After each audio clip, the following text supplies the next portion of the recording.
TDP వ్యవస్థాపకుడు మాజీ CM NT Ramarao జయంతి వేడుకలను తెలుగు తమ్ముళ్లు ఘనంగా నిర్వహిస్తున్నారు. ట్యాంక్ బండ్లోని ఎన్టీఆర్ ఘాట్ వద్దకు ఆయన మనవళ్లు ఎన్టీఆర్, కళ్యాణ్ రామ్ చేరుకుని నివాళులర్పించారు. సాధారణంగా ఏటా ఎన్టీఆర్ జయంతి రోజున టీడీపీ మహానాడు పెద్ద ఎత్తున జరుగుతుంది. అయితే ఈ ఏడాది సాధారణ ఎన్నికల నేపథ్యంలో కోడ్ అమల్లో ఉంది. దీంతో పార్టీ అధిష్టానం మహానాడును వాయిదా వేసి జిల్లా స్థాయి నుంచి గ్రామ స్థాయి వరకు ఎక్కడికక్కడ కార్యక్రమాల నిర్వహణకు పిలుపునిచ్చింది. పోలింగ్ ముగిసినా ఇంకా లెక్కింపు పూర్తి కాక కోడ్ అమల్లోనే ఉంది. దీంతో ఎన్టీఆర్ విగ్రహాలకు పూలమాలలు వేసి నివాళులర్పించడం, అక్కడ సభలు, సమావేశాలు, ఇతర కార్యక్రమాల నిర్వహణకు అవకాశం లేకుండా పోయింది. ఈ నేపథ్యంలో మండల, జిల్లా పార్టీ కార్యాలయాల్లో ఎన్టీఆర్ జయంతి కార్యక్రమాలు నిర్వహించాలని టీడీపీ అధిష్టానం సూచించింది.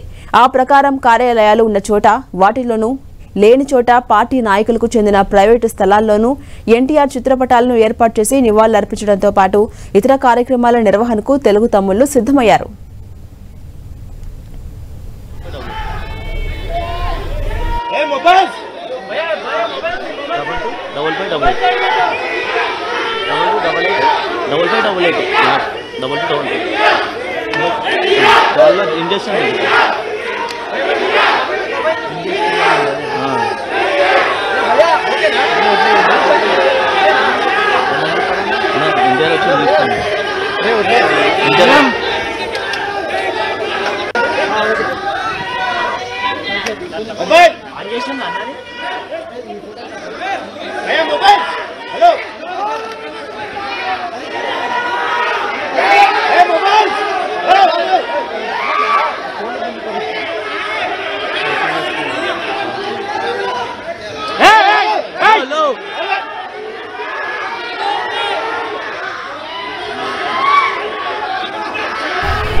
టీడీపీ వ్యవస్థాపకుడు మాజీ సీఎం ఎన్టీ రామారావు జయంతి వేడుకలను తెలుగు తమ్ముళ్లు ఘనంగా నిర్వహిస్తున్నారు.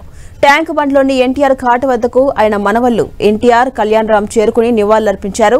సాధారణంగా ఏటా ఎన్టీఆర్ జయంతి రోజున టీడీపీ మహానాడు పెద్ద ఎత్తున జరుగుతోంది. అయితే ఈ ఏడాది సాధారణ ఎన్నికల నేపథ్యంలో కోడ్ అమల్లో ఉంది.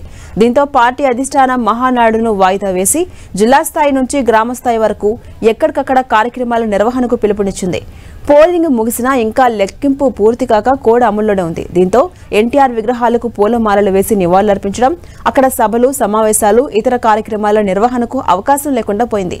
ఈ నేపథ్యంలో మండల, జిల్లా పార్టీ కార్యాలయాల్లో ఎన్టీఆర్ జయంతి కార్యక్రమాలను నిర్వహించాలని టీడీపీ అధిష్టానం సూచించింది.